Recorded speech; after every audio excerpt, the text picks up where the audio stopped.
You know what we've lost in this country? Our principles.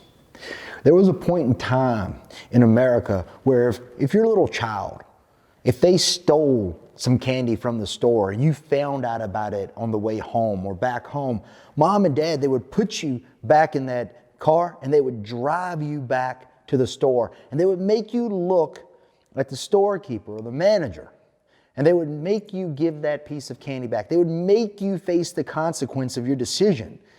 You know, there's a point in time in this country when people didn't go, it's just one little piece of candy, they won't notice it, or it didn't cost that much money, or the business owner's probably making too much money anyway. No, there was simply right and there was simply wrong.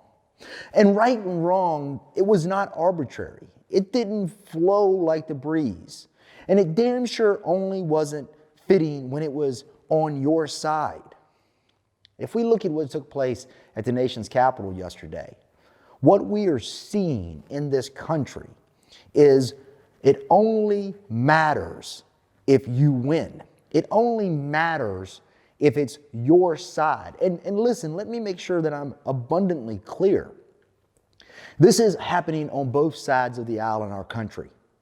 4 years ago, when we talked about there was a Russian collusion, and everyone complained for 4 years, they fought tooth and nail to prove that the election was fraudulent. Democrats were all for must impeach Trump, must get rid of Trump, right? And now, during that whole time, Republicans made fun of them.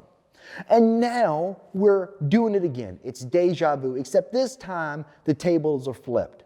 This time it's Republicans screaming that the election was fraudulent and that it was stolen, and Democrats are saying, just sit down, he's your president.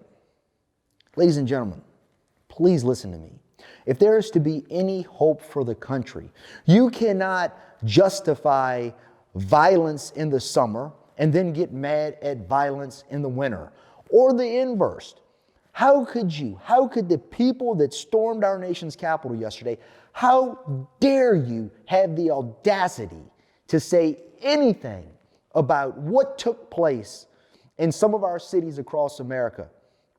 The riots that took place when on the national stage, in arguably the most sacred tradition of our country, in arguably the thing that makes America the greatest, the peaceful transfer of power, you sorry sons of bitches that stormed the nation's capital to try to interrupt that process. I don't care how many tinfoil hats you wear. There were tinfoil hats in the election before you, and clearly we are on path to have more down the road. But what you need to do, every man, woman, and child out there, you need to figure out what are your principles. What do you stand for? And for fuck's sake, stand for it.